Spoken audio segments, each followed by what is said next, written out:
정치 활동은 오래 했다고 들었는데 시청자분들 중에 이름이 낯설다고 생각하는 분들 많으실 겁니다. 김종철 정의당 새 대표 나오셨습니다. 자, 안녕하십니까? 예, 네, 안녕하십니까? 그리고 저 김정윤 시사캐스터도 자리를 함께했습니다. 안녕하세요. 안녕하세요. 자, 지금 배진교 의원하고 2차 접전까지 하셨는데 이제 원내에 있는 의원을 제치고 당선이 되셨어요. 본인이 뽑힌 그 비결이 있다면 뭐라고 말씀해 줄 수 있습니까? 제가 원외 인사로서 좀 한계를 가지고 있지만 그 정의당 당원들은 국회의원이냐 그렇지 않느냐보다는 좀 더 과감한 변화를 내세울 수 있느냐라고 하는 네. 것을 좀 중심적으로 보신 것 같습니다. 그래서 김종철이라는 그 김종철이 기본 자산제라든가 또 그 강력한 증세를 통한 뭐 소득세, 소득 재분배라든가 이런 거를 얘기하는 걸 보고 김종철은 뭔가 당의 새 바람을 불러일으킬 수 있겠구나 이런 생각을 하신 것 같고요. 네. 그래서 그렇다면 과감한 혁신을 내세운 김종철에게 좀 투표를 해보자 이런 선택을 하신 것 같습니다. 그러니까 당원들이 어쩌면 변화를 원했다고도 볼 수가 있는데 사실 많은 공약을 내세우셨을 텐데 시청자분들은 잘 모르고 있습니다. 만약 세 가지만 딱 뽑아서 내가 이런 점을 정의당을 통해서 바꾸겠다라고 혹시 내세울 점이 있을까요? 예, 있습니다. 요즘은 이제 이재명 지사가 기본소득이라고 하는 걸 좀 내세웠지 않습니까? 네. 근데 이 기본소득은 소득의 불평등을 좀 메꿔주기 위한 건데요. 네. 근데 지금은 자산 불평등이 더 큰 시대가 됐습니다. 네. 그래서 이제 내 집 마련이라는 건 거의 꿈도 못 꾸는 그런 시대가 되고 그 청년들도 돈이 없어가지고 굉장히 어려운데 그래서 자산 불평등을 메워줄 기본 자산제도 그리고 전국민 고용보험이라는 게 있는데요. 이게 자영업자까지 잘 포괄을 하지 못합니다. 그래서 자영업자나 어떤 프리랜서 이런 분들까지 포괄하는 전국민 고용 및 소득보험 네. 그리고 마지막으로 강력한 증세를 통해서 이걸 복지로 국민들에게 나눠드리는 강력한 증세와 복지 재분배 이게 저의 가장 중요한 세 가지 공약입니다. 네. 네. 김종 캐스터. 네. 김종철 대표가 선출이 되면서 진보의 세대 교체가 이루어졌다 이런 평가가 나오는데요. 대한민국 정치사에서 그렇다면 진보는 어떻게 흘러왔을까요? 네, 살림살이 좀 나아지셨습니까? 이 말 기억하실 겁니다. 1세대 진보 정치를 상징하는 권영길 전 민주노동당 대표가 남긴 유행어인데요. 진보 정당을 원내로 진출시킨 개척자이기도 하죠. 국민 여러분, 지금 행복하십니까? IMF 극복되고 경제 엄청 좋아졌다는데 살림살이 좀 나아졌습니까? 서민들이 못 살겠다고 아우성치니까 정부의 경제 관료들이 국민들이 이해할 수 없는 숫자 풀이로 경제 좋아졌다고 이야기하고 있습니다. 이것이 바로 보수 정치의 책상머리 경제입니다. 네, 특유의 유머와 또 촌철살인으로 유명한 노회찬 전 정의당 대표. 가장 대중적인 진보 정치인으로 평가받는 그는 수많은 어록으로 아직도 우리 곁에 남아 있습니다. 이제 우리 국민들도 50년 동안 쓰던 판을 이제 갈아야 됩니다. 50년 동안 똑같은 판에다 삼겹살 구워 먹으면 고기가 시급해집니다. 이제 판을 갈 때가 이제 왔습니다. 그래서 새로운 세력을 국회에 들여보내서 새로운 정치를 우리 모두 다가 향유를 해야 된다 생각합니다. 네, 진보 정당 역사상 가장 높은 대선 득표율을 기록한 심상정 대표는 노 전 대표와 정의당을 이끈 진보 2세대로 손꼽히는데요. 그녀는 노동의 가치를 강조했습니다. 정의당은 노동 있는 민주주의를 통해서 노동이 당당한 나라를 만들어 가겠습니다. 이윤이 지배하는 세상에 맞서 노동의 가치를 실현하고 노동 인권을 위해 싸운 그 길고 길었던 노동의 역사를 잊지 않을 것입니다. 네, 지난 9월 이 대정부 질문에서 진보 정당의 세대 교체를 알린 장혜영 의원입니다. 기성 정치인들을 향한 날카로운 비판으로 또 새로운 진보에 대한 기대를 높였습니다. 시대의 도전자가 아닌 기득권자로 변해 변화를 가로막는 존재가 되어버린 안타까운 현실입니다. 모두가 평등하고 존엄하게 살아가는 세상을 위해서라면 사랑도 명예도 이름도 남김없이 싸우겠다던 그 뜨거운 심장이 어째서 이렇게 차갑게 식어버린 것입니까? 네, 김종철 대표는 그 답으로 이 변화를 위한 과감한 혁신을 얘기하는데요. 과연 그 혁신의 구체적인 내용이 무엇일지 궁금합니다. 자, 지금 영상을 통해서 저희가 보여드렸는데 권영길 전 대표 그리고 노회찬, 심상정 그리고 김종철에 이르기까지 세대별의 차이점이 확실하게 두드러진다면 뭐라고 보십니까? 권영길 대표 시절에 이제 진보 운동을 하셨던 분들, 노동 운동을 하셨던 분들의 특징은 좀 네. 조용하면서 내면의 의지가 있으십니다. 그래서 별 말씀이 없으신데도 뭔가 아주 그 꿋꿋이 뭔가 향해서 나아가는 권영길 네. 대표님도 거의 말씀이 별로 없으시거든요.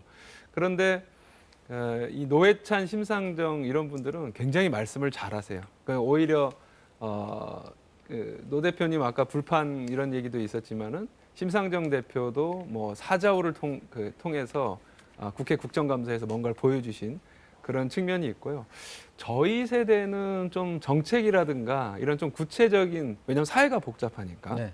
그런 거에 대해서 좀 더 고민을 좀 많이 하는 것 같고, 아까 보셨으면 이제 그 장혜영 의원 네. 세대, 이호정 장혜영 의원 세대는 굉장히 뭔가 발랄한데 그 발랄하고 또 이렇게 상상력이 뛰어납니다. 그래서 이렇게 시대별로 그런 어떤 변화의 흐름이 있었던 것 같습니다. 자, 본인께서 이렇게 세대별로 어떤 한 줄 평을 했다고 들었는데 어떻게 되죠? 제가 권영길 의원님을 좀 보면은 어떤 내면의 의지가 굉장히 강하신 분이에요. 그 내면의 의지가 어떤 식으로 강하냐면은 이분이 그 민주노총 위원장을 하시면서 정부로부터 노동부 장관 제의를 받으셨었습니다. 네. 근데 그런 걸 다 거부하고 대표 국민승리 21이라고 하는 민주노동당 전신 조직을 만들어서 의원이 한 명도 없는데 혼자서 전국을 다니시면서 그 당을 만드셨고요. 그래서 네. 그러한 내면의 의지가 굉장히 강하시고, 노회찬 의원님은 뭐 누가 뭐래도 모든 정치를 대중화시킨, 모든 진보를 대중화시킨 아주 가장 중요한 어떤 그런 걸 갖고 계시고, 심상정 대표님은 그냥 과감 그 자체입니다. 결단 심상정, 이렇게 좀 표현할 수 있을 것 같습니다. 네. 네, 그 노회찬, 심상정 의원에 대해서 지금 이렇게 평가를 해주셨는데 바꿔놓은 게 있다면 뭐가 바뀌었을까요? 특히 이 심상정 의원 같은 경우에는 국민 생활에 있어서 좀 과감하게 바꿔놓은 게 있을까요? 심상정 의원이 사실은 바꿔놓은 것 중에 아주 중요한 게 한 가지가 있는데요. 그것은 여성 국회의원, 그리고 여성 국회의원뿐만 아니라 여성 지방의원 있지 않습니까? 이런 분들이 대거 진입하는데 아주 중요한 역할을 했습니다. 특히 비례대표제가 확대되면서 여성을 홀수번에 배치하는데 아주 혁혁한 공로를 세우셨고, 특히 지방의원 중에서 이제 예를 들면 서울시 의원, 뭐 부산시 의원 이런 대도시의 비례대표 의원들은 다 1번이 여성이거든요. 그러니까 뭐 구청 각 구의 비례대표 의원들도 마찬가지신데, 그분들이 이제 다시 비례대표 당선됐다가 지역구로 나가시고 그래서 저희 정의당만 해도 그 6명의 국회의원 중에서 5분이 여성입니다. 사실은 다른 정당들이 저희만큼만 했으면은 지금 우리나라 국회의원들이 아마 절반 가까이는 여성이 되지 않았을까, 네. 그런 생각을 해봅니다. 큰 자, 지금 변화네요. 국민들이 사실 김종철 대표에 대해서 잘 모르거든요. 자, 네네. 선배들에 대한 평을 했는데 본인에 대한 평을 아주 짧게 한번 요약해서 좀 해주시죠. 저는 좀 고민하는 사람, 공부하는 정치인으로 스스로를 규정하고 있습니다. 국민들이 그걸 잘 알 수 있을까요? 이제 보여드리겠습니다. 보여드릴 수 있다. 네. 네, 국민들이 어떻게 김종철 대표가 공부하고 있는지 보여준다고 했으니까 이제 새로운 체제에서 어떻게 보여주는지 한번 지켜봐야 될 것 같습니다. 네, 대한민국 정치권의 대표 진보 정당에게 사람들은 어떤 생각을 갖고 있는지 네. 한번 정리를 해봤습니다. 자, 먼저 질문을 좀 드릴 텐데요. 새 확장 욕심에 색 1억. 지난해 패스트트랙 입법 과정을 얘기하는 듯한데 민주당과 연대해서 연동형 비례제 성과를 거뒀지만 그 과정에서 정의당 고유의 색은 잃었다는 야권 중진 의원의 평가입니다. 저희가 야권 동의하십니까? 중진 의원하고 이걸 통화를 해서 지금 네. 질문을 받은 거예요. 알고 있습니다. 그 일정하게 동의할 수 있습니다. 그 작년에 이제 저희가 조국 장관 그 전국에서 그 조국 장관에 대해서 결과적으로 동의를 했는데 여러 가지 문제가 있지만 그 당시에는 검찰 개혁이라는 것과 선거법 개정이라는 아주 중요한 그 개혁 공조가 있어서 동조했는데 그 과정에서 정의당이 갖고 있었던 일정한 색깔을 제대로 보여주지 못한 측면이 있어서 일정하게 동의하는 부분이 있습니다. 자, 두 번째 질문 제가 한번 해볼게요. 네, 저희가 시민단체 관계자와 통화를 해봤는데 정의당이 길을 잃었다. 이게 뭐냐고 물어봤더니 자, 민주당 이중대 소리 듣기 싫어서 계속해서 반대의 목소리를 내고 있는데 그게 자칫 보수와 괴를 같이 하는 쪽으로 흐를 수 있는 것 아니냐. 만약에 반대를 한다면 좀 더 진보적인 색깔로 밀어붙여서 뭔가를 얻어내야 되는데 결과적으로 얻어내는 것 하나도 없으면 결론적으로는 정의당의 색깔을 잃는 거다. 이런 또 얘기를 하고 있습니다. 이거는 솔직히 동의가 좀 않습니다. 어렵습니다. 이게 왜냐하면은 저희가 지금까지 저희의 목소리를 나름대로 계속 내왔거든요. 네. 근데 이제 보도가 된 것의 다수가 뭐냐면은 민주당과 국민의힘이 만들어 놓은 그 정쟁 프레임에 관해서 저희가 발언한 것만 보도가 됩니다. 근데 저희로서는 당연히 집권 여당이 잘못하는 거에 대해서도 비판을 해야 되잖아요. 네. 이번 뭐 옵티머스 라임 뭐 이런 문제에 대해서도 이걸 좀 철저히 규명해라 이렇게 하는데 이것을 마치 저희가 국민의힘이 편을 드는 것처럼 이렇게 인식하시면 안 됩니다. 저희가 계속 해온 얘기들이 또 있습니다. 네. 네, 또 한 가지 질문을 드리겠습니다. 자, 우리 사회 대표 진보 정당으로서 글로벌 스탠다드에 맞는 진보의 가치를 좀 다시 써야 된다. 뭐 이런 평가도 나오고 있거든요. 그래서 진보의 가치를 다시 쓰기 위해서는 어떤 노력을 하실 생각이십니까? 사실은 이제 앞서 말씀드린 새로운 의제를 만들어내는데 좀 노력을 많이 해야 된다고 생각을 합니다. 그리고 그 중에 하나가 제가 말씀드린 기본 자산제 같은 건데요. 그러니까 뭐 자산이라고 하면은 현금 자산도 있지만 부동산 자산도 있지 않습니까? 근데 이런 거에 있어서 국가가 앞으로는 부동산 자산을 많이 확보해서 그 필요한 국민들에게 일정한 요건만 되면은 제공해드리고 또 그 사용권을 드리는 식으로 해서 좀 이렇게 어떤 과거에 볼 수 없었던 그런 의제를 제출해야 된다. 이런 생각을 좀 가지고 있습니다. 자, 네 번째 질문 잠깐 볼게요. 여권 중진 의원하고 통화했습니다. 그러니까 차별화된 정책, 실현 가능한 정책이 나오지 않고 있다라는 얘기를 하는데 이게 뭔 얘기냐면 예전에 무상급식이라든지 무상교육 이런 거 선도적으로 이끌었었는데 최근에 정의당이 선도적으로 이끌어서 이슈화시킨 게 과연 뭐가 있느냐. 사실은 조금 전에 대답한 거하고 궤를 같이 하는 것 같은데 차별화된 것을 이끌고 가야 되는 동력이 너무 부족한 거 아니냐라는 얘기 같아요. 근데 사실은 이 질문은 제가 2002년 권영길 대표 그 대선 때 그 대변인을 했는데 그때도 받았던 질문입니다. 그때 20년 전. 그렇습니다. 부유세, 무상의료, 무상교육이라는 걸 저희가 주장했더니 네. 아니 무상의료, 무상교육이라는 게 그 현실에서 가능이나 한 얘기냐라고 온갖 그 비판을 다 받았었는데 네. 그래도 지금 와서는 그 무상급식으로 시작해서 무상의료는 문재인 케어를 통해서 상당히 현실화됐고요. 네. 무상교육은 고교 등록금은 이제 폐지가 되고 대학 등록금도 이제 반값에 가깝게 이제 곧 갈 것입니다. 그런다면 지금 저희가 말하는 예를 들면 제가 오늘 꼭 소개시켜 드리고 싶은 정책이 전국민 고용 및 소득보험인데 네. 자영업자까지 포괄하는 어떤 고용보험, 소득보험을 말씀을 드리고 이것도 분명히 실현 가능하다는 점을 다시 한번 말씀드립니다. 네. 자, 이제 정의당의 의석수가 굉장히 낮아졌잖아요. 그 진보 정당이 국회 내에서 차지하는 의석 비중이 낮은 상태에서 과연 얼마나 국민들의 지지를 받을 수 있을까? 이 부분이 고민이실 텐데 사실 지지율 요즘 많이 떨어졌잖아요. 10% 이상 올라가지도 못하고 이런 수적 열세를 극복하실 방안 같은 게 있을까요? 그 저희가 지지율이 좀 두 자릿수가 나왔던 적이 이전에 좀 있었는데 네. 그때는 어떤 그 뭐 예를 들면 노회찬 의원이 돌아가셨을 때라든가 네. 아니면 심상정 의원이 당대표 대선에 출마해서 여러 가지 멋진 모습을 보여줬을 때 좀 올라갔었습니다. 근데 지금은 굉장히 많이 떨어졌는데 제가 당대표 되고 나서 약간 올랐다고 그런 보고를 받았습니다. 네. 한 1.5% 그래서 이제 그래요? 예, 그래서 곧 올라갈 것 같은데 근데 결과적으로 보면은 우리 정의당의 정책이 국민들에게 얼마나 그 효용이 있는지를 증명하는 것이 중요한 것 같습니다. 저희가 뭐 민주당에게 가서 이런 정책을 꼭 해주세요 이렇게 허락을 받는 게 아니라 아니 정의당이 갖고 있는 정책을 보니까 정말 국민들한테 도움되고 나한테 딱 와닿는데 이걸 왜 더불어민주당은 못하냐? 국민의힘은 기대할 게 없고요. 왜 더불어민주당은 이런 걸 못하냐라고 하는 얘기가 국민들의 입속에서 나오기 시작할 때 저희 정의당의 지지도가 올라갈 거고 제가 그걸 꼭 해내려고 하고 있습니다. 자, 이 부분 질문에 이제 관심이 많으실 것 같은데 이번 국회에서 정의당에서 반드시 이 법안은 통과시키겠다라는 법, 아까 조금 전에 설명하신 그 법안 같아요? 전국민 고용법?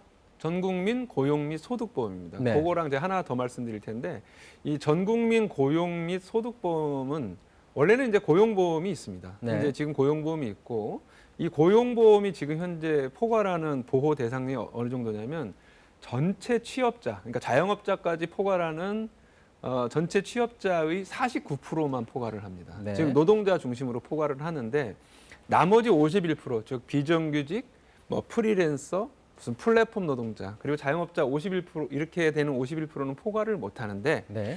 저희 정의당은 이 자영업자까지 포괄하는 고용 및 소득보험을 충분히 할 수 있는 상황이 되었다라고 네. 얘기하는 겁니다.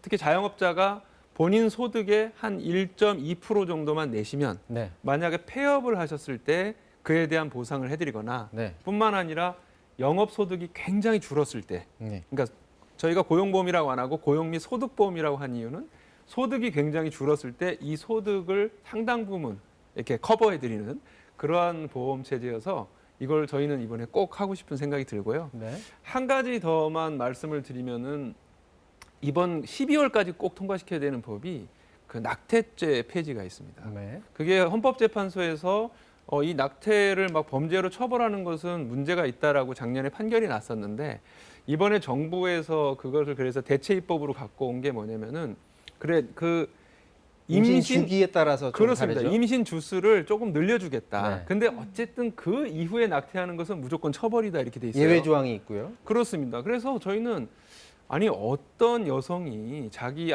이제 임신 중지를 하는 그 고통이 얼마나 힘든데 네. 이 힘든 결정을 할 수밖에 없는 상황에서 어떤 시기만 지나면 이걸 범죄로 처벌하겠다는 건 저희는 도저히 용납할 수가 없거든요. 그래서 낙태죄는 임신 중지는 일단 죄로 물지는 말자. 대신 여러 가지 여성들의 건강이라든가 이런 걸 보완하는 그러한 제도적 절차를 만들자는 것이 저희가 이번 올해 12월까지 국회에서 반드시 처리하고 싶은 그러한 법안입니다. 낙태죄 폐지. 근데 정의당은 그렇게 생각할 수 있지만 예를 들어서 민주당이나 국민의힘에서 이제 뚜렷한 입장을 가지고 있지 않으면 이걸 설득을 해야 되죠. 설득할 자신이 있는 건가요? 저희는 이렇게 생각합니다. 저희가 이제 읍소하는 정당은 절대 안 하려고 합니다.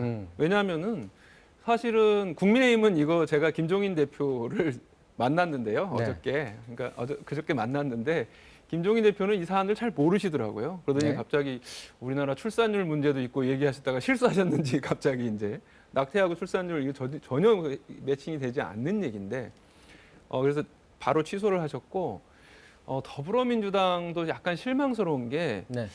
당론을 지금 못 정하고 있습니다. 왜냐하면은 종교계에서 좀 반대하는 그런 분위기가 있으니까. 그런데 저희는 이것은 우리나라 여성들에게 있어서 굉장히 중요한 사안이잖아요. 그런 그 여론을 만들어 가서 그 여론이 더불어민주당의 압박이 되면은 저는 충분히 이 사안은 더불어민주당이 저희 정의당의 방안을 받아들일 수밖에 없다. 네. 이렇게 저는 생각합니다. 압박을 통해서 원하는 걸 얻겠다라는 그런 얘기시고 잠깐만 그러면 정치인 김종철 개인 얘기를 좀 해보도록 하겠습니다. 네. 처음에 어떻게 해서 정치에 발을 담게 된 겁니까? 제가 이제 1970년생인데 네. 1995년부터 98년 말, 그러니까 한 4년 동안을 회사를 다녔었습니다. 일반 회사. 네, 벤처기업에 좀 네. 다녔었거든요. 근데 이제 그때 97, 98 IMF를 거치는데 워낙 많은 노동자들이 해고되고 또 자영업자분들 막 자살하고 이런 걸 보면서 네. 아니 이 IMF를 불러온 거는 분명히 정권하고 정부하고 어떤 재벌들의 그 과잉 투자라든가 이런 거였는데 네. 왜 힘없는 사람들이 이렇게 되나라고 하는 생각을 해서 도저히 네. 못 견디겠더라고요. 그래서 나는 뭔가 사회를 바꾸는 예전에 직접 나서야겠다. 그렇죠. 학생운동 때 좀 꿈꿨던 네. 그런 생각을 하고 하다 보니까 이제 민주노동당이라는 그 좋은 정당이 있었던 거죠. 그래서 권영길 대표 비서로 정치 그렇게 활동을 해서. 시작하게 된 겁니다. 네. 네, 학생 운동 할 때부터 이제 좀 사회를 바꿔보겠다, 정치를 해보고 싶다는 생각을 했다고 지금 먼저 말씀을 하셨는데, 그때 또 같이 운동했던 분들 중에 지금 전혀 다른 당에서 활동하시는 분들도 네. 있잖아요. 네. 그런 분들 보면 무슨 생각을 하시나요? 뭐 잘하기를 바라죠. 아니 그 저랑 좀 특별한 인연에 있는 분들이 지금 국회에 많이 계신데 네. 강병원 이제 더불어민주당 의원은 저랑 그 제가 서울대학교 총학생회장 선거에 나갔을 때 그분이 1등을 하고 제가 2등을 해서 제가 낙선한 그 네. 사이입니다. 그때 같이 이제 어쨌든 다른 계열이지만 학생 운동을 같이 했고 어쨌든 민주당을 가시더니 국회의원이 되시더라고요.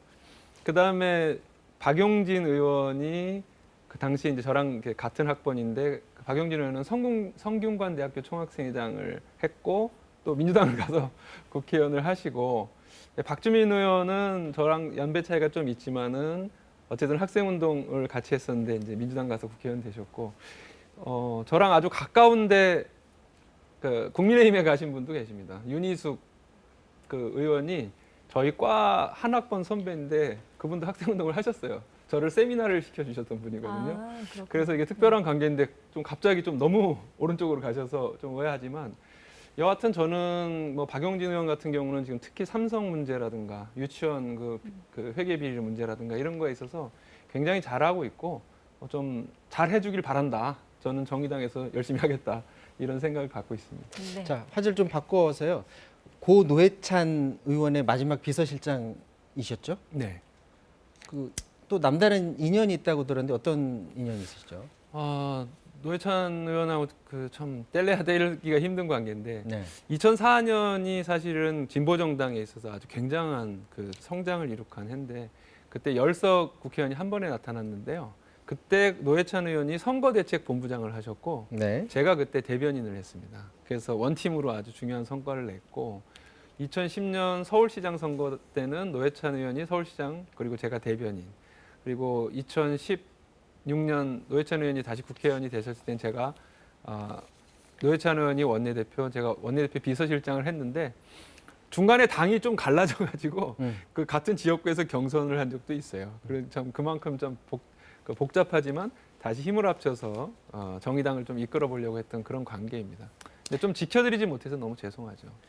자, 이제 지금의 얘기를 해보도록 하겠습니다. 네. 이제 새 대표 선출 이후에 굉장히 바쁜 일정을 보내셨다고 했는데 저희들이 영상으로 새 대표 진출 이후의 그 행보를 담아봤습니다. 한번 보도록 하겠습니다.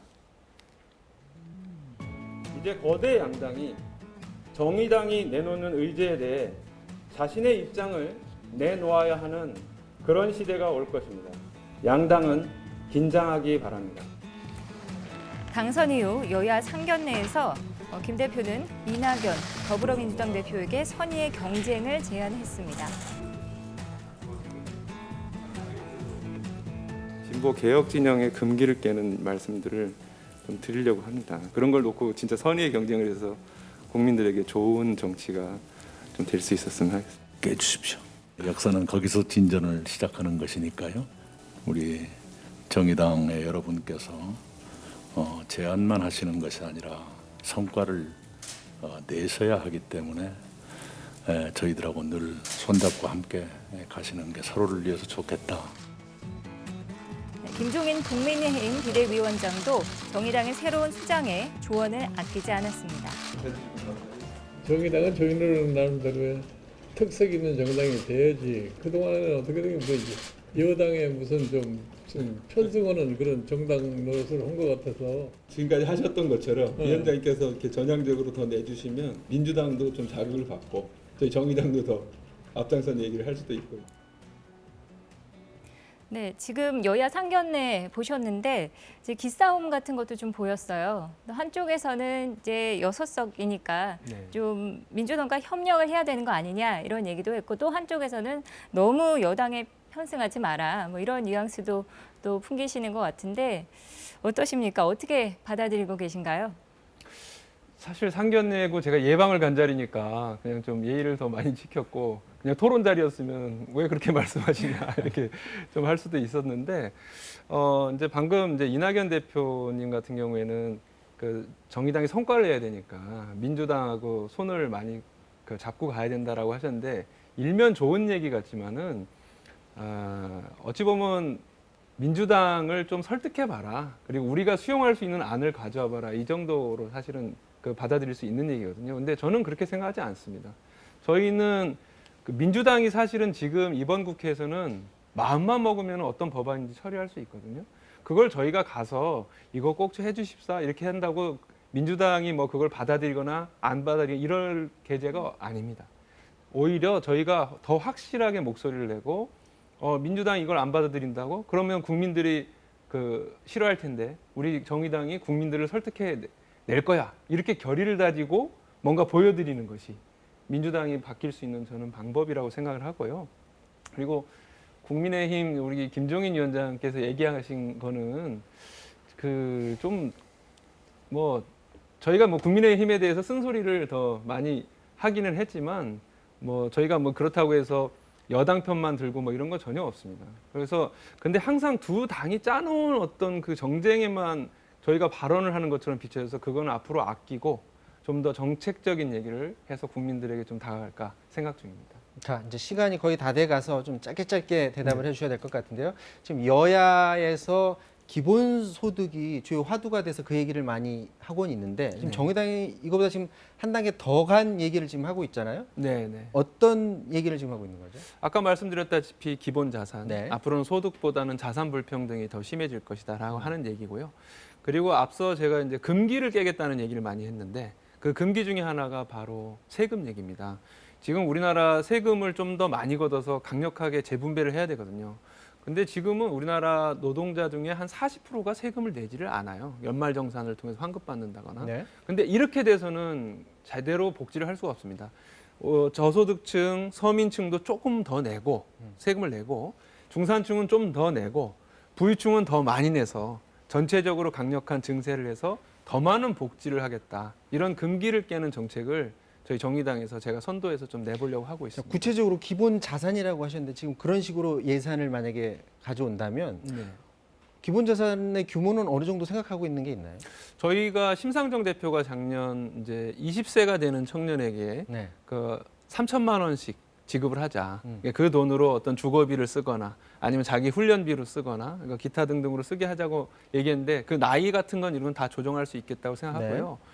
여기 이 현금성 자산뿐만 아니라 이건 또 쓰면 다 없어질 수 있으니까 주거 자산이 중요한데 이거는 정부가 굉장히 많은 공공주택을 확보하고 그 일정하게 예를 들면 국민들이 그 공공주택의 20%만 먼저 내면은 나머지 80%는 몇십 년에 걸쳐서 갚는다든지 이게 이제 싱가포르식입니다. 이런 부동산 자산을 제공하는 것을 해야 되는데 조금 시간이 걸리겠죠. 네. 이런 부분은 좀 더 정책적인 연구를 더 하도록 하겠습니다. 자, 마지막으로 짧게 대답 부탁드리겠습니다. 지금 그 국민의힘 같은 경우에는 경선 준비위 발족을 했고 민주당도 곧 이제 준비를 할 것 같은데 내년 재보선 준비 들어갑니까? 그렇습니다. 서울시장, 부산시장 다 내서 네. 끝까지 그 정의당의 이름으로 완주하고 그 성과를 낼 것입니다. 그다음 대선에 혹시 김종철 대표가 거기까지 출마할 의사도 있으신지 짧게. 예, 당 대표니까 당연히 후보군 중에 한 명이고 노력을 해서 그 후보군에 들어가도록 하겠습니다. 본인도 그러면 그 흥행을 위해서 이렇게 참여하고 그런 건 아니죠? 아닙니다. 전혀 아닙니다.